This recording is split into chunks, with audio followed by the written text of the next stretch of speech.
2018 में श्रीनगर में पत्रकार शुजात बुखारी की हत्या की साजिश में शामिल प्रतिबंधित आतंकवादी समूह लश्कर-ए-तैयबा के सदस्य शेख सज्जाद उर्फ सज्जाद गुल को केंद्र ने मंगलवार को आतंकी घोषित कर दिया। गुल छठा व्यक्ति है जिसे पिछले एक पखवाड़े में केंद्र द्वारा आतंकवादी घोषित किया गया है।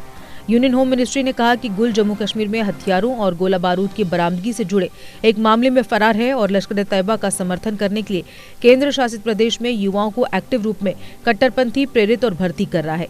मिनिस्ट्री ने एक नोटिफिकेशन में कहा कि वह टेरर फंडिंग में भी शामिल रहा है। गुल को 14 जून 2018 को श्रीनगर के व्यस्त प्रेस एनक्लेव इलाके में अपने 2 पर्सनल सिक्योरिटी ऑफिसर्स के साथ प्रमुख पत्रकार बुखारी को खत्म करने के लिए लश्कर-ए-तैयबा के अन्य सदस्यों की मिलीभगत से आपराधिक साजिश रचने में शामिल पाया गया था। उसकी आतंकवादी गतिविधियों को ध्यान में रखते हुए होम मिनिस्ट्री ने अनलॉफुल एक्टिविटीज प्रिवेंशन एक्ट 1967 के तहत गुल को आतंकवादी के रूप में नॉमिनेट किया। नोटिफिकेशन में आगे कहा गया है कि 10 अक्टूबर 1974 को जन्मा गुल श्रीनगर के रोज एवेन्यू कॉलोनी HMT शालतेंग का रहने वाला है और लश्कर के कमांडरों में से एक है। वह 37वां व्यक्ति है जिसे केंद्र द्वारा नॉमिनेटेड आतंकवादी घोषित किया गया है। अब इसलिए अनलॉफुल एक्टिविटीज प्रिवेंशन एक्ट 1967 की सेक्शन 35 की सबसेक्शन 1 के क्लॉज ए द्वारा प्रदत्त शक्तियों का इस्तेमाल करते हुए केंद्र सरकार इसके द्वारा 4th शेड्यूल में निम्नलिखित अमेंडमेंट करती है।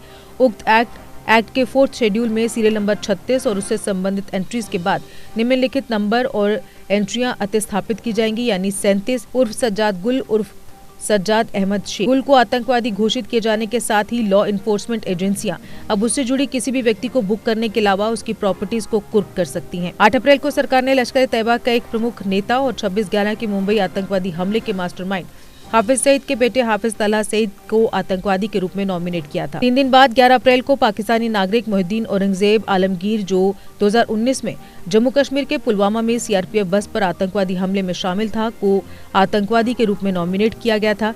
12 अप्रैल को पठानकोट एयरबेस पर 2016 के हमले में शामिल आतंकवादियों के पाकिस्तानी हैंडलर अली काशिफ जान को केंद्र द्वारा आतंकवादी के रूप में नॉमिनेट किया गया। 13 अप्रैल को मुश्ताक अहमद जरगर को जम्मू और कश्मीर में आतंकवादी हमलों की एक सीरीज में शामिल था और 1999 में इंडियन एयरलाइंस की उड़ान IC 814 के अपहरण में बंधकों के बदले भारत द्वारा रिहा किए गए आतंकवादियों में से एक था, को एक नॉमिनेटेड आतंकवादी घोषित किया गया था।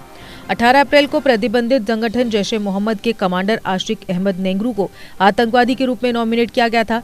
लश्कर-ए-तैयबा भारत में कई घातक हमलों के लिए जिम्मेदार रहा है, ज्यादातर जम्मू और कश्मीर में, जिसमें पिछले कुछ वर्षों में कई नागरिक और सुरक्षा कर्मी मारे गए हैं। लश्कर के संस्थापक हाफिज सईद और समूह के ऑपरेशनल कमांडर जकीर उर रहमान, JM के संस्थापक मौलाना मसूद अजहर के अलावा जिन्हें सरकार ने अफगानिस्तान के कांधार से इंडियन एयरलाइंस की उड़ान IC 814 के यात्रियों के बदले में रिहा किया था, उनमें से कुछ भारत में मोस्ट वांटेड आतंकवादी हैं।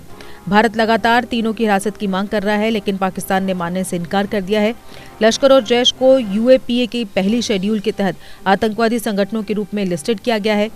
UAPA को संगठनों और व्यक्तियों की कुछ गैर कानूनी गतिविधियों, आतंकवादी गतिविधियों और उससे जुड़े मामलों से निपटने के लिए अधिक प्रभावी रोकथाम प्रदान करने के लिए अधिनियमित किया गया है। एक्ट केंद्र को अपने 4th शेड्यूल में किसी व्यक्ति, यदि उसे लगता है कि वह आतंकवाद में शामिल है, के नाम को नोटिफाइड करने का अधिकार देता है।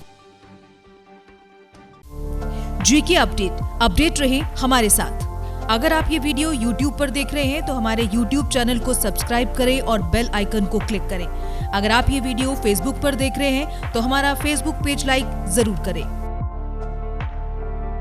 For advertisement please contact 7051091811।